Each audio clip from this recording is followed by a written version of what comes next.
Big boss Malayalam season 7 അങ്ങനെ മറ്റൊരു ആഴ്ച ഇന്ന് ആരംഭിക്കുകയാണ്. എന്തൊക്കെയാണ് രാവിലെ മുതൽ ഇപ്പൊ വരെ നടന്നെന്നുള്ളതിന്റെ ഒരു ഉള്ളടക്കമായിട്ടാണ് ഞാൻ എത്തിയിരിക്കുന്നത്. ആദ്യം തന്നെ ഞാൻ ഒരു കാര്യം പറയട്ടെ, എന്റെ കമന്റ് ബോക്സിൽ ഏറ്റവും കൂടുതൽ വരുന്നത് അനീഷ് ഫാൻസ് ആണ്. ഈ അനീഷ് ഫാൻസിന് വളരെയധികം സന്തോഷം നൽകുന്ന ഒരു ഇൻഫർമേഷൻ ആയിട്ടാണ് ഞാൻ ആദ്യം വരുന്നത്. ഇത്തവണത്തെ നോമിനേഷനിൽ അനീഷ് പെട്ടിട്ടേ ഇല്ല. അതായത് ഒരു വോട്ട് പോലും ഒരു കണ്ടസ്റ്റന്റും അനീഷിനെതിരെ ചെയ്തിട്ടില്ല. അതുകൊണ്ട് തന്നെ അനീഷ് ഈ ആഴ്ചത്തെ നോമിനേഷനിൽ നിന്ന് സേഫ് ആണ്. ഇതാണ് എന്റെ ആദ്യത്തെ ന്യൂസ് കേട്ടോ. എന്തായാലും ഉള്ളടക്കം എന്താണെന്ന്, ബാക്കി എന്തൊക്കെ സംഭവങ്ങൾ നടന്നെന്നുള്ളത് നമുക്ക് പറയാം. അതിനു മുമ്പ് ആദ്യമായിട്ടാണ് നിങ്ങൾ എന്റെ വീഡിയോ കാണുന്നെങ്കിൽ തീർച്ചയായിട്ടും ചാനൽ സബ്സ്ക്രൈബ് ചെയ്യണം. അതോടൊപ്പം തന്നെ ലൈക്ക് ചെയ്യും, നിങ്ങളുടെ വിലയേറെ നിർദ്ദേശങ്ങളും അഭിപ്രായങ്ങളൊക്കെ കമന്റ് ചെയ്യുകയും ചെയ്യണം.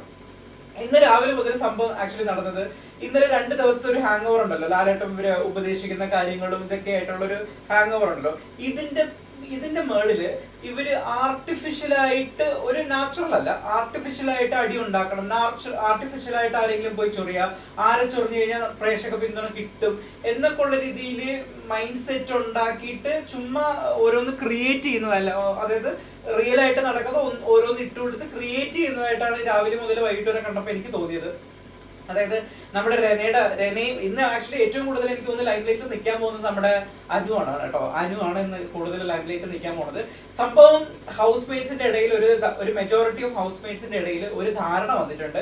അതായത് അനുവിന് പബ്ലിക്ലി നെഗറ്റീവ് ആണ് എന്നുള്ളത്. ഇന്നലെയും പറഞ്ഞാൽ ലാലേട്ടൻ കുറെ തവണ അനുവിനെ പൊരിച്ചിട്ടുണ്ടായിരുന്നല്ലോ. അതിൽ നിന്നാണെന്ന് തോന്നുന്നു ഇവർക്ക് തോന്നിയിരിക്കുന്നത് അനുവിന് ഫുൾ നെഗറ്റിവിറ്റി ആണ് പബ്ലിക്കിന്റെ ഇടയിൽ, അല്ലെങ്കിൽ ഓഡിയൻസിന്റെ ഇടയിലാണ്. അതുകൊണ്ട് അനുവിനെ ചൊറിഞ്ഞു കഴിഞ്ഞാൽ ഈസി ആയിട്ട് കയറി പോകാൻ പറ്റും എന്നുള്ളൊരു ധാരണ പലരുടെ ഇടയിലും വന്നിട്ടുണ്ട്. അതിന്റെ എനിക്ക് തോന്നുന്നു അക്ബറിന്റെ ഇടയിൽ വന്നിട്ടുണ്ട്, രന ഫാത്തിമയുടെ ഇടയിൽ വന്നിട്ടുണ്ട്. ശരത്തിന് പിന്നെ അല്ലെങ്കിലും അനുവിനോട് അത്ര താല്പര്യം ഇല്ല. കാരണം അനീഷിനെ നമ്മുടെ അനു സപ്പോർട്ട് ചെയ്യുന്നു തോന്നി തുടങ്ങിയ ആ നിമിഷം മുതൽ അനുവിനെ ഒഫീഷ്യൽ ശത്രുവായിട്ട് പ്രഖ്യാപിച്ചാണ് ശരത്ത് നടക്കുന്നത്. ഇന്ന് ശരത്ത് ഭയങ്കര അടി ഉണ്ടാക്കുന്നുണ്ട് അനുവായിട്ട്, അത് ഞാൻ പറയാം.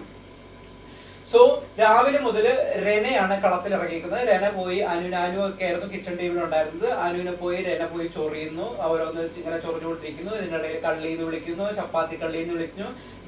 അതിനിടയിൽ അനു തിരിച്ച് റെസ്പോണ്ട് ചെയ്യുന്നു, ഇങ്ങനെയാണോ വീട്ടുകാർ വളർത്തി വിടുന്നത്, എന്റെ വീട്ടുകാരെ പറഞ്ഞാടി എന്ന് പറഞ്ഞിട്ട് പിന്നെ അനുവിനോട് വെറുതെ ചോദിക്കുന്നു. അത് കഴിഞ്ഞിട്ട് പുള്ളിക്കാരോടൊക്കെ പറയുന്നുണ്ടായിരുന്നു എന്തുവാ, ഈ രനയുടെ പ്രശ്നം എന്താണെന്നറിയാവോ? രനയുടെ പ്രശ്നമല്ലാതെ ഒരു 19 അല്ലെങ്കിൽ 18 വയസ്സുള്ള ഒരു കുട്ടിക്ക് എത്ര മെച്യൂരിറ്റി ഉണ്ടാവും. ചിലപ്പം സാധാരണത്തിൽ കുറെ കൂടെ മെച്യൂരിറ്റി ഉള്ള ആൾക്കാരും ഉണ്ടാവാം. പക്ഷേ ഇത് ആ പ്രായത്തിലുള്ള മെച്യൂരിറ്റിയാണ്. അതിന് വലുതായിട്ട് സംഭവങ്ങളൊന്നും, ഒരു ബിഗ് ബോസ് എന്ന് പറയുന്ന ഷോ ഇത്രത്തോളം വലിയൊരു ഷോയെ ഹാൻഡിൽ ചെയ്യാൻ പറ്റുന്ന ഒരു മെച്യൂരിറ്റി ഒന്നും രനയ്ക്കില്ല. അതാണ് സത്യസന്ധമായിട്ടുള്ള കാര്യം. ബിഗ് ബോസ് ഇങ്ങനെയുള്ള കണ്ടസ്റ്റൻസ് ആ കാറ്റഗറി ഓഫ് പ്രായത്തിലുള്ള ആരെങ്കിലും സെലക്ട് ചെയ്യണമെങ്കിൽ കുറെ കൂടിയൊക്കെ പ്രായത്തിന് തുല്യമല്ലാത്ത പക്വതയുള്ള ആൾക്കാരെയൊക്കെ സെലക്ട് ചെയ്യുന്നതായിരിക്കും കുറച്ച് ബെറ്റർ. ഇത് പോയി ഇങ്ങനെയൊക്കെ വെക്കുന്നത് പറഞ്ഞില്ലേ. എന്നിട്ട് അനുവിനോട് പറഞ്ഞതാണ്, എന്തുകൊണ്ട് 30 വയസ്സുള്ള നിങ്ങൾ ക്യൂട്ട്നെസ് വാരി തൂറി എറിയുകയല്ലേ ചെയ്യുന്നത്, ഇങ്ങനെയൊക്കെ പറയുന്നത്. ഒന്നും ആലോചിക്കുക, ഒരു വലിയൊരു ഷോയിൽ വന്ന് ഇത്രയും ആൾക്കാർ കാണുന്ന ഒരു ഷോയിൽ വന്നൊക്കെ പറയാന്നൊക്കെ പറഞ്ഞാൽ അപ്പോഴാണ് അനു പറയുന്നത് വീട്ടുകാർ എങ്ങനെയാണോ പഠിപ്പിച്ചു വിട്ടേക്കുന്നത്. അപ്പോഴത്തേക്കോടെ അനുവിൻ്റെ ചോദിക്കുന്നത്, എന്റെ വീട്ടുകാരെ പറയാം, എന്റെ ഉമ്മയും പാപ്പയും പറയരുത്, നീ ആരെന്നൊക്കെ ചോദിക്കുന്നുണ്ടായിരുന്നു. അത് കഴിഞ്ഞിട്ട് അനു എന്തോ വുമൻസ് കാർഡ് ഇറക്കാൻ നോക്കുന്നുണ്ട്. അനു പറഞ്ഞു, ഇന്ന് നല്ലോണം കുക്ക് ചെയ്തിട്ടുണ്ട്, പെമ്പിളാരും വിചാരിച്ചിട്ട് നല്ലോണം കുക്ക് ചെയ്യും. അതൊക്കെ നമ്മൾ നാച്ചുറലി നമ്മളെല്ലാവരും, നമ്മൾ ആ വീട്ടിലിപ്പോ അമ്മയാണെങ്കിലും നമ്മുടെ സഹോദരിമാരാണെങ്കിലും ഒക്കെ നാച്ചുറലി പറയുന്ന ഒരു കാര്യമാണ്. നീ വുമൻ കാർഡ് ഇറക്കി, നീ പെണ്ണുങ്ങളുടെ കാർഡ് ഇറക്കി, നീ സ്ത്രീ കാർഡ് ഇറക്കി എന്നൊക്കെ പറഞ്ഞിട്ട് means artificially creating the issue. അതിന്റെ ഇടയിൽ നിന്ന് അക്ബർ സൈഡിൽ നിന്ന് സപ്പോർട്ട് ചെയ്ത് കൊടുക്കുന്ന, ഞങ്ങളുടെ കിച്ചണിൽ നിന്ന് ഞാൻ എന്താ പ്രശ്നം, ഇവിടെ പറഞ്ഞു കിച്ചൺ വിട്ട് നിങ്ങളൊക്കെ പോകണമെന്ന് പറഞ്ഞു, അപ്പൊ ഞങ്ങൾ ഇവിടെ നിൽക്കുമെന്നൊക്കെ പറഞ്ഞിട്ട് പിന്നെ രനയ്ക്ക് കുറെ കൂടെ സ്പൈസസ്, മുളകും പൊടിയും മല്ലിപ്പൊടിയൊക്കെ വാരിയിട്ട് കൊടുക്കുന്നുണ്ട്. അതായത് വീണ്ടും കത്തിച്ച് വിഷയം നിർത്താൻ വേണ്ടിയിട്ട്. സത്യമായിട്ടും അക്ബറൊക്കെ ഇങ്ങനെ കളിക്കുന്നതിൽ ഭയങ്കര വിഷമമുണ്ട്. കാരണം ഒന്നാമത്തെ ആഴ്ച കണ്ടപ്പോൾ അക്ബർ നല്ല രീതിയിൽ കയറി വരുമെന്ന് ഞാൻ വിശ്വസിച്ച ആളാണ്. കാരണം എന്റെ പഴയ വീഡിയോയിൽ പോയി നോക്കിയാൽ തന്നെ നിങ്ങൾക്ക് മനസ്സിലാവും. പക്ഷെ അക്ബറിന്റെ ഓരോ ദിവസം കഴിയുന്നതും അക്ബറിന്റെ ഗെയിം താഴോട്ട് പൊക്കോണ്ടിരിക്കുകയാണ്. എനിക്ക് തോന്നുന്നു അക്ബറിന്റെ പങ്കാളി അല്ലെങ്കിൽ കൂട്ടുകാരനെ വിടേണ്ട സമയം അതിക്രമിച്ചു കഴിഞ്ഞിരിക്കുന്നു. ശരത്തിന്റെ കൂടെ നടന്ന എനിക്ക് തോന്നുന്നു അക്ബറിന്റെ കാര്യം ഏകദേശം തീരുമാനമാകും. പ്രത്യേകിച്ച് അക്ബറിന് നല്ലൊരു ഫാൻസും കൂടെ ഉള്ളതായിരുന്നു. അതുകൊണ്ട് അതൊക്കെ യൂസ് ചെയ്ത് മുന്നോട്ട് കയറി വരാൻ ഭയങ്കരമായിട്ട് ഈസി ആയിരുന്നു. കുറച്ച് നല്ലതുപോലെ ആദ്യം വീട്ടിലേക്ക് ടാസ്ക് കളിച്ചല്ലേ, എന്താ പറഞ്ഞിട്ട് കാര്യമില്ല. എന്തായാലും അത് കഴിഞ്ഞിട്ട് പിന്നെ മെയിൻലി നടന്നത് നമ്മുടെ നോമിനേഷൻ ടാസ്ക് ആയിരുന്നു. ആരൊക്കെയാണ് ഈ ആഴ്ചത്തെ നോമിനേഷനിൽ വന്നേക്കുന്നത് പറഞ്ഞു കഴിഞ്ഞാൽ നമ്മുടെ 9 പേര് ഐ തിങ്ക് വന്നിട്ടുണ്ട്.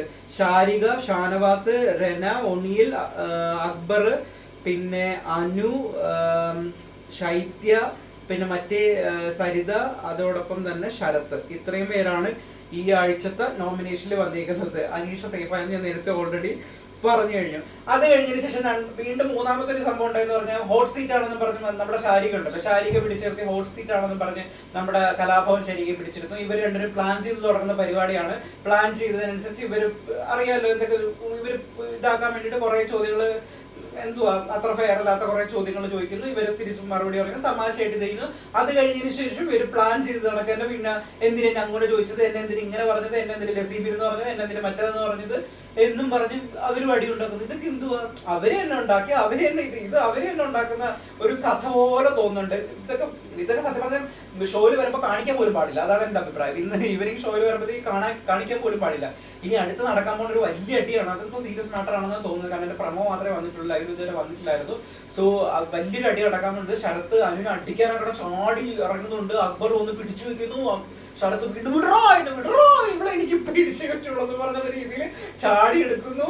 എന്തൊക്കെയോ നടക്കുന്നു. അതിനിടയിൽ അനു പറയുന്നുണ്ടായിരുന്നു നിന്നെ കാരണമാണ് ബിന്നി ഔട്ടായി എന്നുള്ള രീതിയിൽ. ബിന്നിയാണ് പറയുന്നത്, അങ്ങനെയല്ല ഡയലോഗ് അടിച്ചത്. നിന്നെ കാരണം ഒരു പെണ്ണ് പുറത്തു പോയല്ലോ സംഭവം. ക്ഷമിക്കണം, ബിന്നിയല്ല ബിൻസി, നമ്മുടെ ആർ ജെ ബിൻസി ഉണ്ടല്ലോ, ആർ ജെ ബിൻസിയെ പറയുന്നത്. പുള്ളിക്കാരുടെ കൂടെ ഏറ്റവും കൂടുതൽ നടന്ന ആർ ജെ ബിൻസി ആയിരുന്നല്ലോ. അപ്പൊ ഇത് പുള്ളിക്കാരന് സഹിക്കാൻ പറ്റുന്നില്ല. പുള്ളിക്കാരൻ പുറകെ കടന്നു. പിന്നെ കൂട്ടുകാരനെ പറഞ്ഞെന്നുള്ള രീതിയിൽ അക്ബർ പിന്നെ അനുവിന്റെ പുറകെ കടന്ന് ടാർഗറ്റ് ചെയ്യുന്നു. എന്തോ ഈ അക്ബർ ശരത്തിന്റെ ഭാഗത്തുനിന്ന് വിട്ടില്ലെങ്കിൽ അക്ബറിന്റെ കാര്യം കട്ടപ്പൊക്കെ എന്നല്ലാതെ ഒന്നും പറയാനില്ല. സോ ഇതൊക്കെയാണ് ഇന്ന് സംഭവ ബഹുലമായി ഇന്ന് നടന്ന സംഭവങ്ങൾ. ബാക്കി എന്തൊക്കെയാണെന്നുള്ളത് നമുക്ക് എപ്പിസോഡിന് ശേഷമുള്ള വീഡിയോയിൽ പറയാം. ഓക്കെ, അപ്പൊ വീണ്ടും കാണുന്നവരെ സന്ധിക്കും വരെ വണക്കം. അതിനു മുമ്പായിട്ട് ചാനൽ സബ്സ്ക്രൈബ് ചെയ്യാൻ മറക്കണ്ട. BPM talk with Prashu. By.